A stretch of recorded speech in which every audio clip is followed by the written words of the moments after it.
today's show, we're going to be speaking with New York Times-bestselling author of the children's fantasy series School for Good and Evil, Soman Chainani. The fifth book, A Crystal of Time, was just released in bookstores everywhere. We're going to be talking a lot about Soman's childhood growing up in Florida, as well as a lot of topics. We even do some Game of Thrones spoilers and get some details on the upcoming School for Good and Evil movie. It's a really fun conversation. Stay tuned for that. I'll be back on the other side. But until then, here is Soman Chainani. Joining me now is the author of the School for Good and Evil series. Please welcome Southern Fried Asian, Soman Chainani. Thank you for having me. Thanks for being here. Before we get started, I know that you grew up in South Florida, and our show is called Southern Fried Asian, and there's even though it's geographically Southern, I don't think Miami is quite the South, quote unquote, but you kind of grew up outside of the city. You grew up like on an island off the coast of Miami, actually? Yeah, it's Key Biscayne, which, when I started living there, I felt was like completely uninhabited. It was just, it was quite sparsely populated. Getting to Miami was a real pain, like the bridge only opened every 20 minutes or something. And then as I grew older, it became like a serious destination. Once they opened a Starbucks and a Ritz-Carlton and, all these things. And so now it's become this kind of luxury island. And so it's funny to go back, for vacations now, because I sort of didn't love growing up there because I found it quite, deserted and boring. And now it really has turned into like a Caribbean resort. Right. What's interesting, though, is that one of the recurring themes of this podcast, especially being Asian American in the South, is that you're usually the only one. There's a lot of those stories.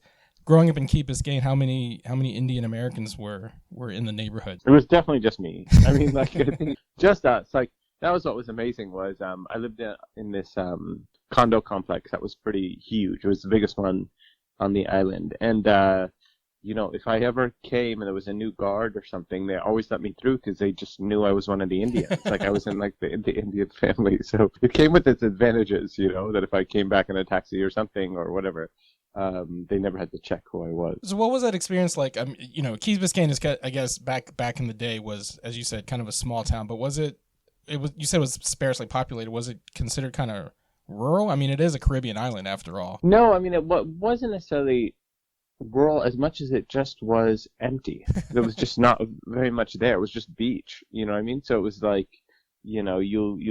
everyone there was either it was a tennis destination too. So everybody there either played tennis or went to the beach. Those were the two things you did. That doesn't sound too bad. Luckily I was super into tennis. So that became really my life growing up. I was just a huge tennis player, I actually read about your tennis exploits. Was there ever any consideration that you would try to go pro, or was tennis like a goal, or was like writing and film always the idea?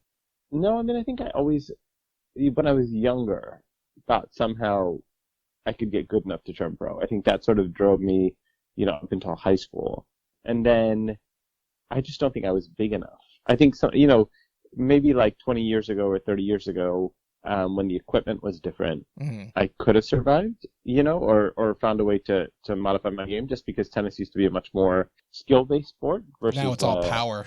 A power-based sport. Now the way the strings and the rackets are, it just is an endurance test and a height test and a power test. It's it's very difficult to make it under 6'2", I would say, and just having a certain kind of athleticism to you. So that's interesting. I guess a guy like Michael Chang, I mean, he had a great serve, but he was like 5'9". He never would have made it these days. You know what I mean? Like even someone like McEnroe never, or Connors probably wouldn't have made it today, just because right now it just favors the athletes, the ones who speed, raw agility and things like that. So, I think it's why America hasn't really produced a great tennis player in a long time, just because I don't know if we have the same kind of athletic training, for tennis, the way we do for other sports down here, So tennis was like a huge part of my life growing up. Another thing that you were obsessed with a lot growing up,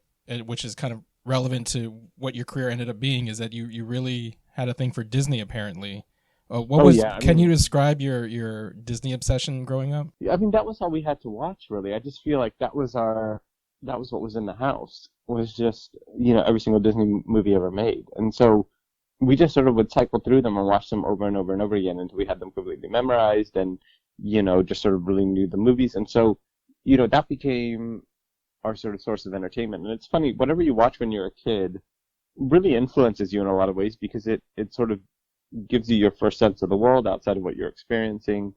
I think Disney kind of, opened my eyes to this sort of like fairy tale world where everybody was white, where, like the princess just sort of sat around for the prince to rescue her.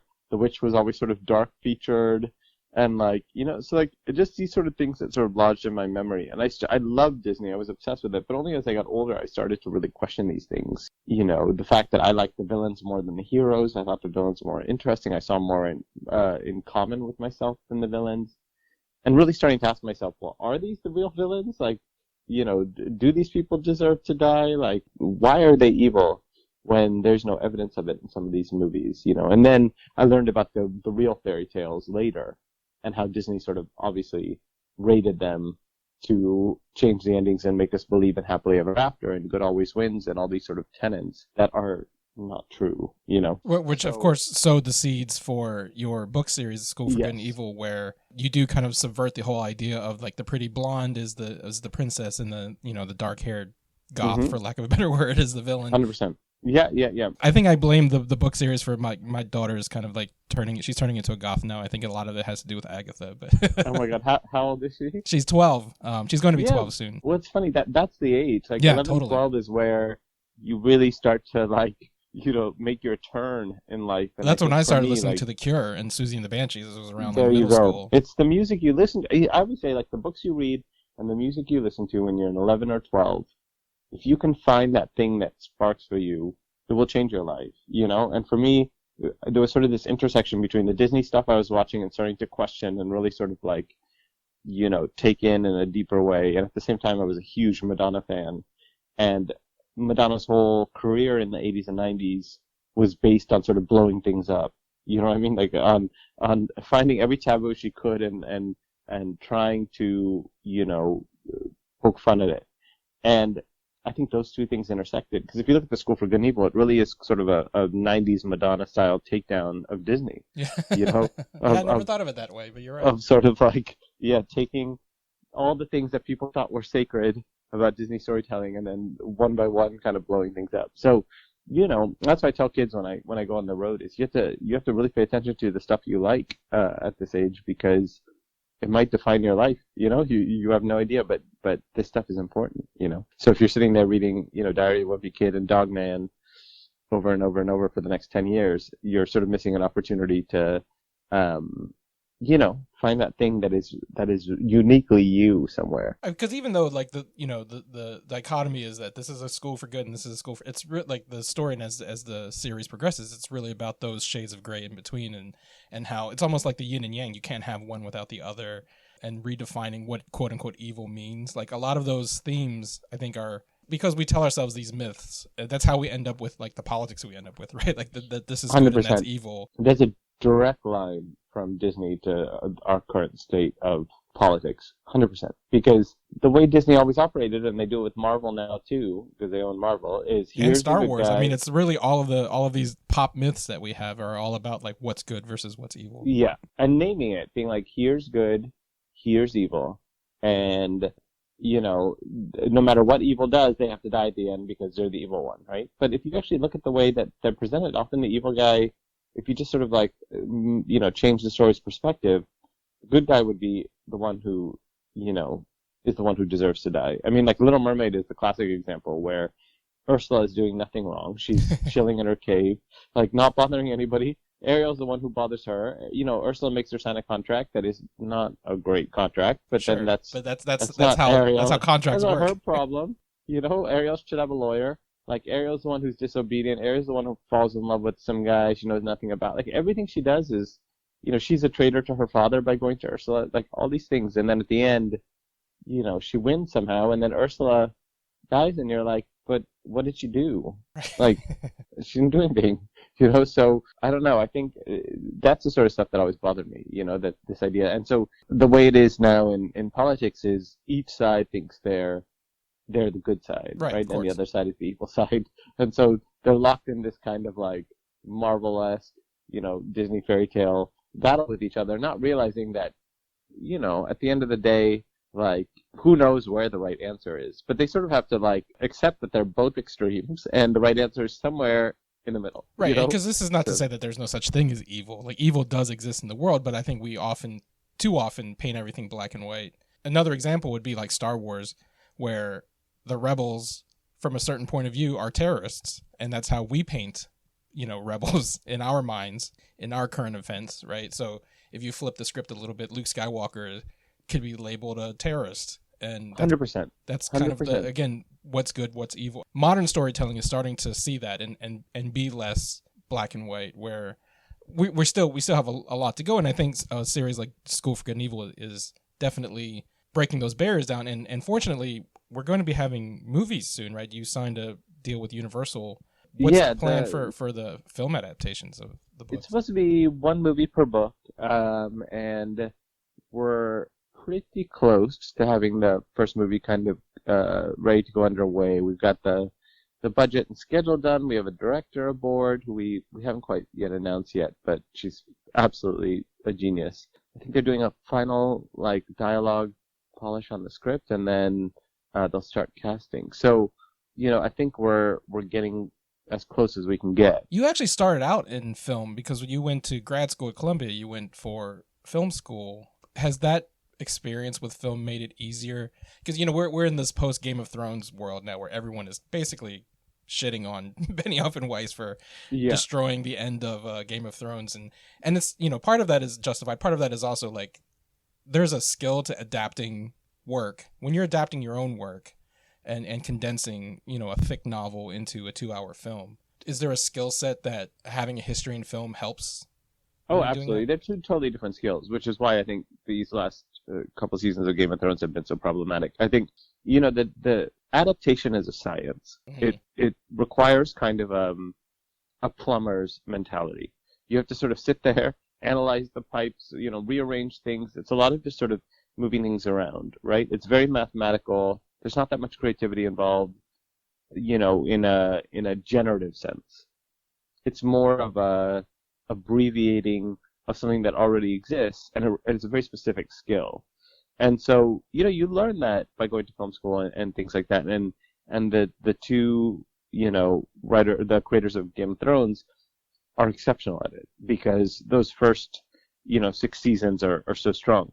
But to then have to generate, I'm sure they knew George Martin's endings and somehow had to work backwards, but they're not creators. And so you can feel it immediately that all of a sudden we have left the generative creative universe, and now we're just sort of in a Cliff Notes version of something, that doesn't make any sense. So I think in my case, just because I came from film, I was lucky enough to be able to have that skill set first. The novel writing skills is what came later. And I think by accident, the reason the books are so popular is because that first one is written almost like a screenplay. It moves very, very fast. It's like, it's sort of filmic in the way that it's written because that's the only thing I knew how to do. Right. And I think that accidentally hadn't been done before for kids to have that level of pace, where you have like 5 novels in one kind of. And I think that's what sort of made it successful. Where the later books, I learned how to write a novel, and they're much more kind of deliberate fantasy and things like that. But I think if I had started with that, I think if I had written the first book in the style of the third and the fourth, I don't know if it would have caught on the same way. Oh, interesting. Because there was something about the first where you could just give it to any kid on the street who doesn't even like reading, but it's so fast that it, sweeps them in. And that just came from screenplays, So I think all of that sort of helped itself. And on the movie side, then, it helped too because, as soon as I met the director, and we start talking, it was just she sort of dawned on her, and she's like, "Oh, you're not a normal author that I deal with at all. Like, it feels like I'm talking to she had also gone to Columbia, so it was immediate. Like, she's like, you keep giving these clues, people are going to figure out who this director is. Don't know soon enough, but it was a little bit like, we both had the same language that we were starting from, and so it's been a much, I think, more fruitful relationship because there's no defensiveness about the work. There's no sort of like misunderstanding of the media. of the medium from my point of view. You know, like my job solely is there to support the movie and be like, okay, how do we make the best adaptation possible? If you need to throw out the entire, you know, this sequence or that sequence, sure. Like, you know, there's not an ignorance, I think, to what it takes to make an adaptation. And I think if you're just a novelist, it's hard sometimes to understand how wildly different the mediums are. Right. When you have to sacrifice characters or set pieces and things like that. Or just, there's like a magical quality to film that if you do a literal adaptation, it's the reason why that first Harry Potter and that first Hunger Games are so boring. Because it's just a literal adaptation of the book, but you're not utilizing the medium. You know, there's so much in film that you don't need to explain, and things can just sort of exist in a slightly more dreamlike way. And so you have to get away from literalizing the book, because I think that's where things sort of fall apart. Where did that turn for you happen? Like I said, you started off in film.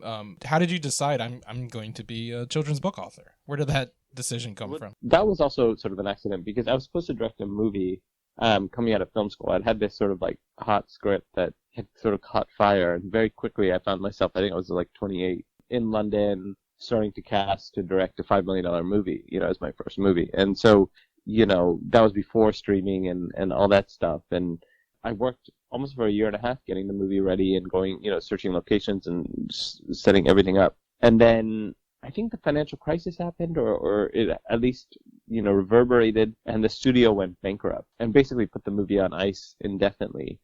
And so I went from, you know, having a sort of sure movie and my career kind of going in one direction to suddenly having no income, and like, you know, all the stuff that I had worked on for 2 years disappearing. And I thought to myself, you know, I'm never going to let this happen again. Like, there has to be a way to make sure that whatever I work on gets made without it suddenly being taken away at the last minute, you know. And there wasn't, of course, because that's the way film is. But then when I had my next idea for The School for Good and Evil, and I started outlining it as a movie, that's when I began thinking, like, okay, what if this was books first? What if you could actually, you know, create a project twice, because you have the skill set to write it as a book and as a movie? You know, what would that look like? And so, and at this time, the Harry Potter books had already been turned into movies at this time. Like, oh yeah, they were long out. I think the last Harry Potter came out in 2007, maybe 2006, 2007, and I sold School for Good and Evil 4 years later. So, you know, I think there was a little bit of a desire for something Potter-ish, right? You know, and I think that the time in the market was right for it. You know, everything sort of worked out perfectly for it, but it really came because my film career got put on hold, you know, and so now it's funny to sort of go back to it. It's full circle, right? Exactly. You know, and I wanted to be a director. That was my dream, but I feel like I'm going to get there in a different way, probably, just because I don't know. I don't think being a director for hire would have been the thing for me. I'm much more of a world builder, you know. So I think ultimately what I would love to do at some point in the future is create my own, you know, whatever the next School for Good and Evil thing will be, next series or whatever, and then find a way to direct that, you know. So I'd rather just create stuff, you know, and whether I direct it or not, I'm still directing it in the creation of it. So, well, in the 21st century, there's so many other media platforms, and in addition to being a children's book author, you're also a YouTuber. I mentioned my daughter earlier; she loves Never Ever TV. Did you ever envision, like, one day I'm going to be a YouTuber? Like, no, that wasn't even a noun when we were growing up. Oh my god, I hate being on camera. But the funny thing is, like, we realized that our audience was on YouTube, and so when I hired, you know, my assistant, I remember, like, you know, I've had 2 assistants in the last 4 years that we've had the channel on, and both the number one thing for hiring them was, can you edit video? Do you understand the language of YouTube? You know, and so their job was to create this YouTube channel, and I just show up and film whatever we're doing. And I think what it's done is just make it a little more accessible when I go to schools, to be like, we have this YouTube channel, and then kids can start watching it, sort of understand the world a little, and then feel less intimidated about opening up a 400-page book, you know. Right. So a lot of what, you know, you have to do these days is kind of like gradually get kids to dip their toe into the water of a world, just because books can feel intimidating compared to, you know, YouTube and their screens or whatever they're playing on their platforms, you know. Yeah. It's actually weird because my daughter is so the other way. she's books first, and she's always, ever since she was little, and but that's because she's Asian. Well, Asians yeah, are different. yeah, there may be. It's a That's got totally something to do with it. different thing. Like, and when I go to book sightings, I'm telling you, like, at least a third of the kids in line are always like these highly intelligent Asian boys and girls, including Indians, obviously. Yeah. And I'm like, they get it, right? They get it because, first the parents probably forced them to read until a certain age, at which point they started liking reading. And now the parents can't stop them from reading. And now they're going to be reading for the rest of their lives. And the kids who read ultimately are the ones who control the world, because everyone else just becomes a consumer. Right. So well, it's funny that because she's been so consumed with reading her whole life, and now she's trying to start writing her own. Like, she's got this book series in mind. I'm like, let's start with the first one, sweetie. Let's before you start worrying about book 6. Let's worry about book 1 first.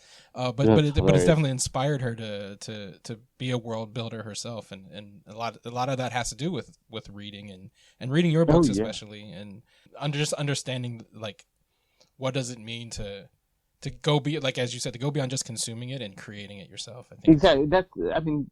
People ask, like, oh, like, how do you get ideas and things like that? And I feel like the real creative kids know, because all it is you find something you love, right? Like, I love Disney. I loved Madonna stuff when I was younger, and you just listen to it and watch it over and over and over again, and slowly your brain starts to be like, how is this put together? And so then you start taking it apart in your head.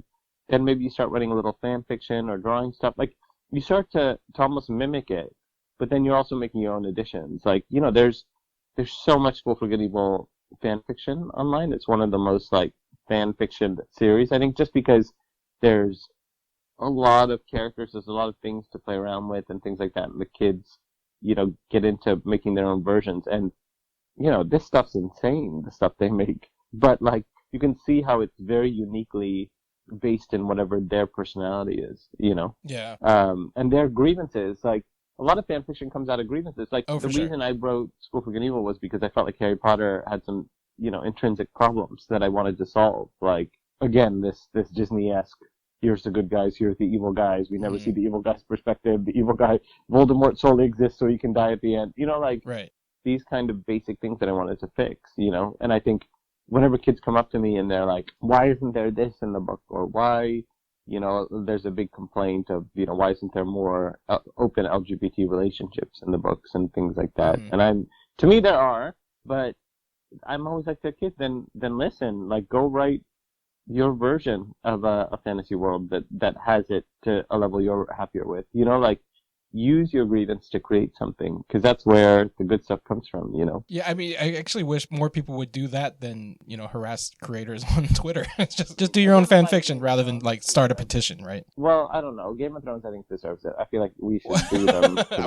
Not just Game of Thrones, but I think just in general. Everybody else, like, you have to deal with it, whatever they create. But I'll make an exception for. So did you sign the redo season 8 petition? I raised my hand. I just posted a little retweeted on Twitter with an emoji of me raising my hand. And I never tweet anything because, I don't know, I find Twitter just sort of like screaming into the void. Yeah, so that was one that I definitely was like, I will do it. If someone just pays me a basic living wage, I will sit at home and rewrite. Because every time I watch an episode, I was like, I know what they're trying to do. Right. I know they're trying to finish this, but they have no idea how to do it, right? So you just make basic storytelling mistakes because you don't really understand what you're doing. Like, it's funny, that moment where Daenerys sort of sets fire to all the King's Landing, which is literally what the entire season is. The entire maybe it was a metaphor for the season. And you have to, even if you haven't built up the character to that moment, you have to create the moment. And so much about writing when you're writing is,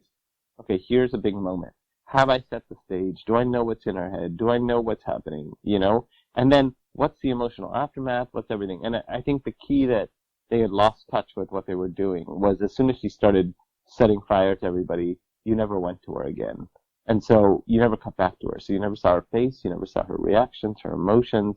You just have carnage from a Disney villain, right? And so I think that's also part of that. Like, that spectacle is also, a lot of superhero films are like that, where it's just destruction after destruction. Michael Bay movie, for example, right? It's just exactly. It becomes where it's just destruction, numbing. And you just feel like, again, you're back to the Disney storytelling. Well, she turned evil. And you're like, okay, but that invalidates 200 hours of TV we watch, where she's actually quite nuanced and Mhm. complicated, you know? So, you know, we'll see. I mean, it'll be interesting. I think one of the things I hope is that people who were upset will now go read the books, Mhm. you know? And I think it will happen. I think you're going to see a lot of people pick up Game of Thrones and sort of understand that the mediums are very different.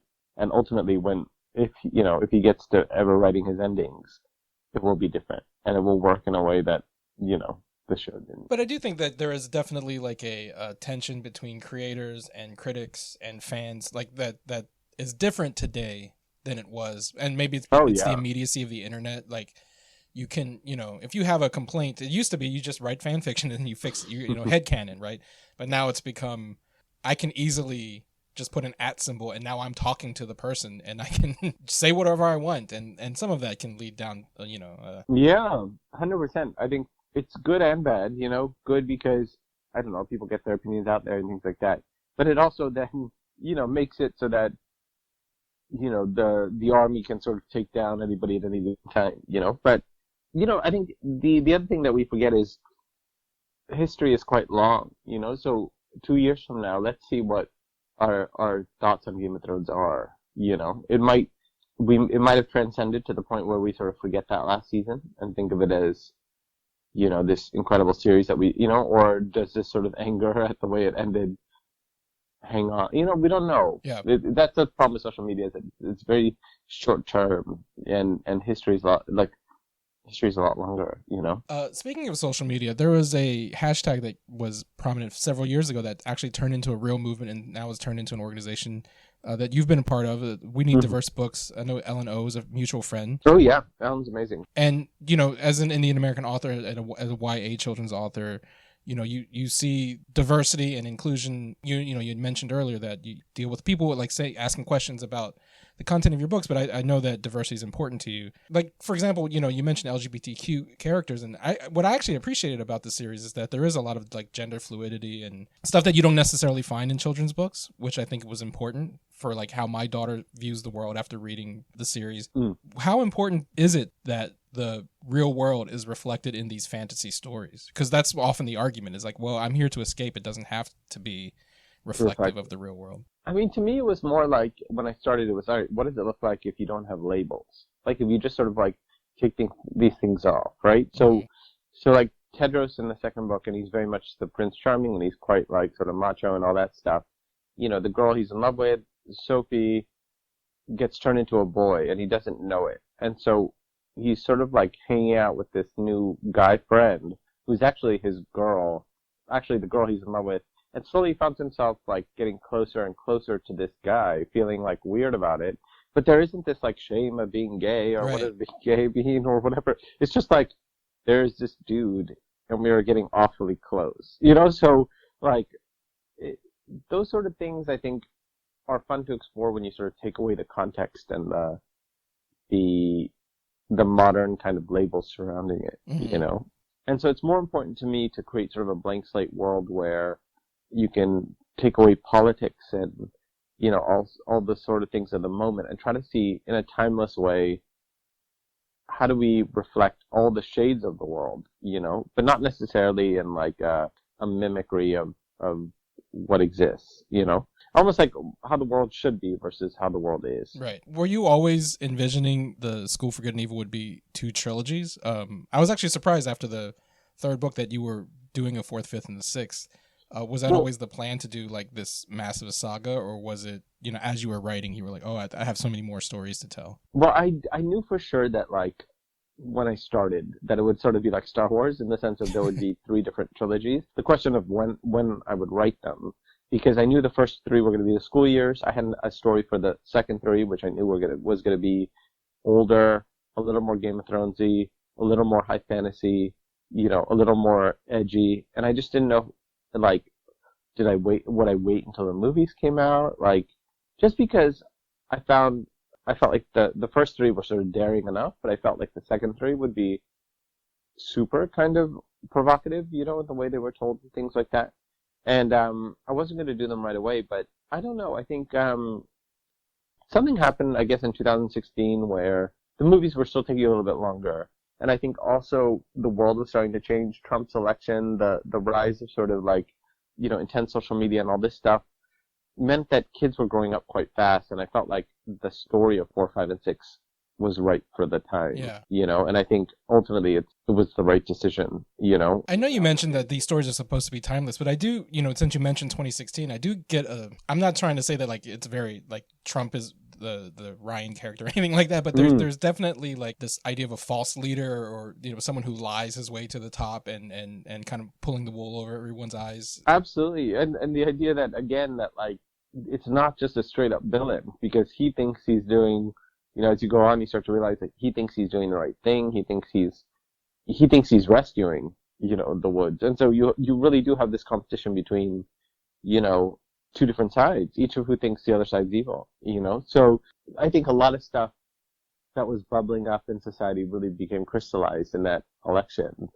And, now you're sort of seeing the chaos in the aftermath of it. But I wanted to see what it would look like in a more kind of archetypal version of it. So, I don't know if there's like a direct. There's no way to be like, okay, Rian is Trump necessarily, or things like that. The sort of embers of what caused 2016 are really what sort of give fire to the story of 4, 5, 6. But yeah, I think the time was right for it. And then 7, 8, 9, would be sort of like the next class going into the school, and I probably wouldn't do that for a long, long time. Yeah, I mean, everyone's billing the next book as the last in this series. So is there a 7, 8, 9? Is it going to be like 40 years later, and J.J. Abrams is going to do it? Yeah, I think it would be. I don't even know if it would be called 7, 8, 9 because it would be a whole new class. 6 will be the end. Yeah. 6. I mean, I'm working on it right now, and it's definitely, if I can wrap it all up, there's just a lot. It's like there's 150 characters, so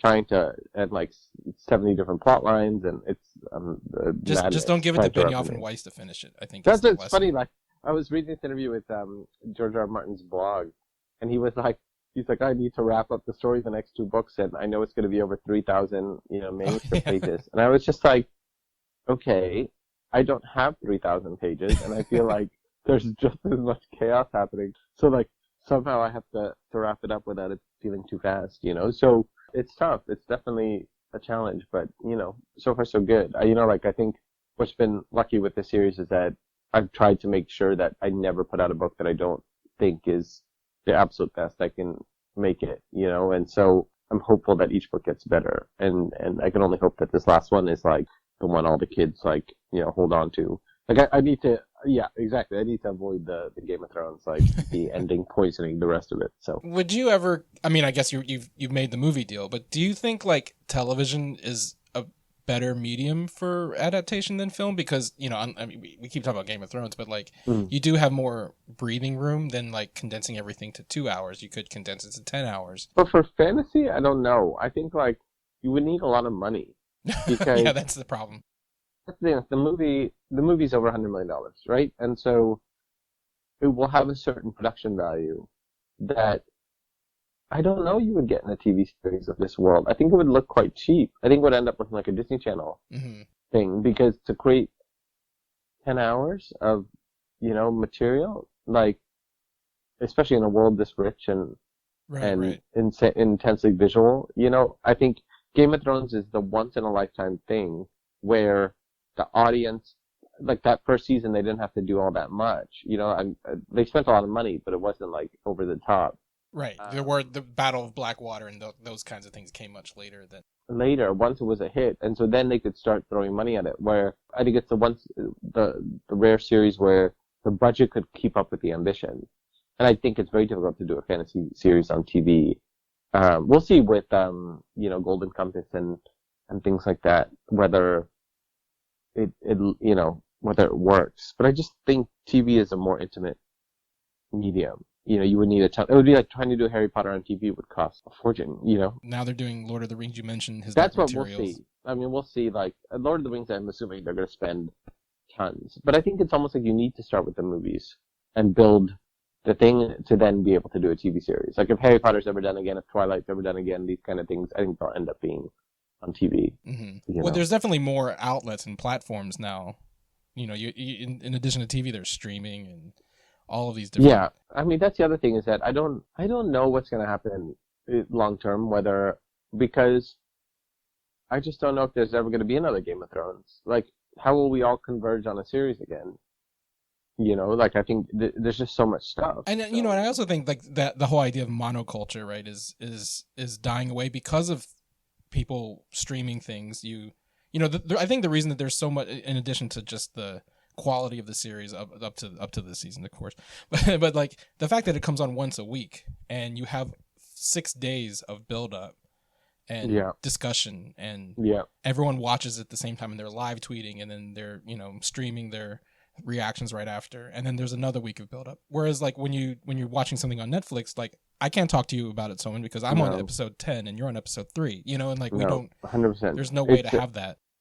I think it's the tragedy, I think, and it's funny, I just wrote I don't know if I'm allowed to talk about this, but I just wrote a story about this for the New York Times about sort of the loss of these spaces, right? These storytelling spaces, like the movie theater, this kind of Game of Thrones, like appointment television. And I think we need it. Like, I just think, like, forget the actual reactions to the stuff. The fact that all of humanity was kind of like waiting every Sunday to watch this show, I don't know, it just united us and reminded us that we're all just humans looking for a story, So I think that's what I sort of find sort of scary about the future, is that we might lose that. The fact that there's nothing in the movie theaters anymore. You walk by a movie theater, and before I just felt like at any point in time you could duck in and have a communal experience, and now, like, sure, you have a Marvel movie every once in a while, that's okay, and that's it. And a remade Disney cartoon, but like, it's just it's part different. of that is Disney literally owns everything now. Owns everything. It's just like, I just remember moving to New York and going to see Devil Wears Prada on opening night at the Ziegfeld Theater, I think, and it was 1,500 gay men, and it was just like this like kind of riotous experience of like watching this very uniquely New York story, on a big screen with a ton of people. And I feel like, I don't know if that sort of disappeared somehow, I mean, I definitely think it's that, like, it's the siloing, and everything is niche, and so we all kind of like retreat to our silos, and we lose that communal aspect of a film. And I think this year is especially, you feel it because of, like, you mentioned Marvel, but that last Avengers movie, I really did feel like an ending. And every Marvel movie that's going to come out now, I don't know it's going to have that same kind of cultural cachet. Star Wars is ending this year. Game of Thrones ended this year. Like, all of these kind of appointment viewing things are no longer coming out anymore. And it's going to really be about, like, I like Stranger Things, but I'm going to watch all 10 episodes in like one night. And someone else is going to take 3 months to watch it. And so there's no community conversation. Yeah, I was really intrigued by, Jenny Han's a great friend of mine, and also a friend of the show. She's been on. She's from Virginia, so she's been on Southern Fried Asian. Oh, that's amazing. I mean, Tell the Boys I Love Before is such a great movie, but I saw it in a theater because I saw it at the premiere or whatever it was in New York with a lot of people, and had a very sort of specific experience watching it. And the idea that, okay, everybody watched it alone in their house is different. It's just like, and then you talk about it, but you didn't actually share I mean, maybe you did. Maybe there were group parties and things like that. But sure, right. But it's still different. It's not the different. Same. It's a different thing. And so, and for us it's fine because we grew up with the theater experience. We know the theater experience, but I'm more worried about the kids who are growing up now, and like, will they ever get to have that experience other than watching a superhero movie? Will they be able to sit in a theater and like, have their kind of emotional, romantic, like, wake up moment surrounded by other people, So I don't know. Yeah, no, it's something that, I mean, having one of those kids in the house, it's something that I'm very mindful of, and that we do try to go to the movies, and she's also a music theater nerd, so we're going to all of the shows that come through town, and just that kind of communal experience I think is really important because 100%. As you said, a lot of kids her generation are on their iPad, on their phone, in their room, and not engaging. I mean, they are kind of engaging in a world, but not in a or not even immersively, because there's so many other distractions, Right. That's a great point. Also the rare thing where everybody turned off their phones and really sort of like hung in.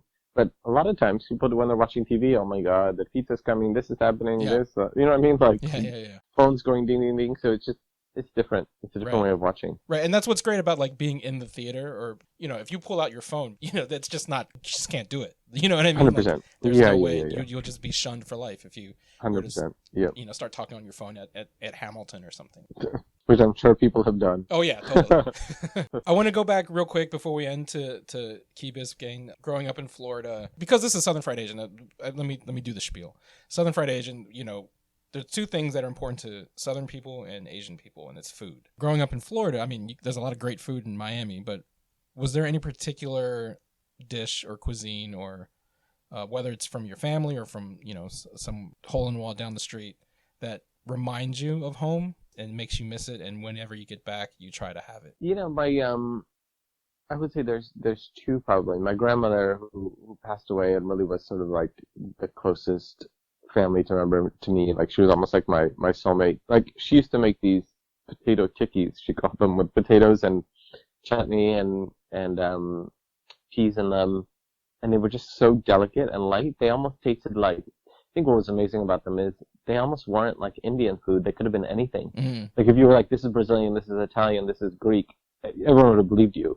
She had sort of made this global, like these tiny little potato, like, burgers, and they just felt very universal. Anybody who ever ate them would literally sort of like fall apart at the table, because it just sort of was like pan-cultural. I don't know how she came up with it, and no one has ever since been able to make them the same way.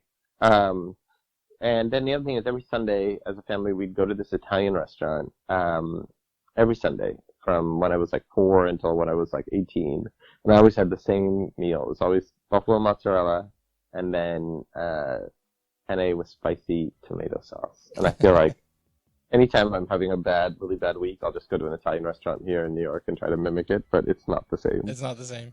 It's funny that you can't get, that specific Italian dish while you're in New York City. No, not in the way it was. And Right. That's the funny thing. Is those special foods that remind you of home, sometimes it really is that they can't be recaptured, and that's what makes them so powerful. The taste of nostalgia. Exactly. Soman, thank you so much for joining us on Southern Fried Asian. How can people get in touch with you and learn more about your work and find you on social media and online? Oh, absolutely. So, School for Good and Evil is available everywhere. The website's really cool if you have a kid who just wants to dabble around. There's like online roleplay games and forums and videos and all sorts of stuff at schoolforgoodandevil.com.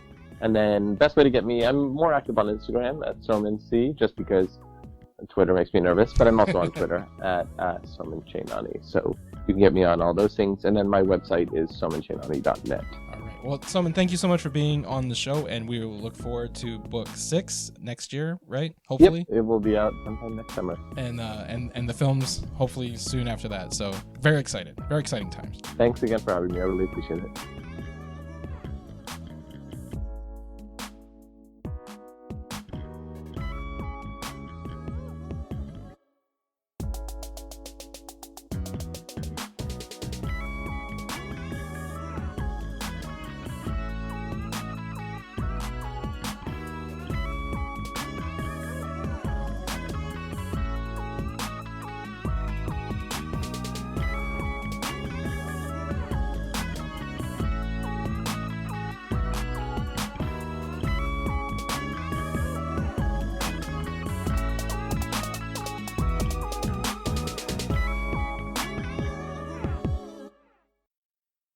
Big thanks to Soman Chainani for joining us on Southern Fried Asian. You can get the latest book in the School for Good and Evil series, A Crystal of Time, at bookstores everywhere. There's a link to the book on Amazon in our show notes. Follow me on Twitter at @TheRealChow, _real_Chow, and Southern Fried Asian at Southern Asians.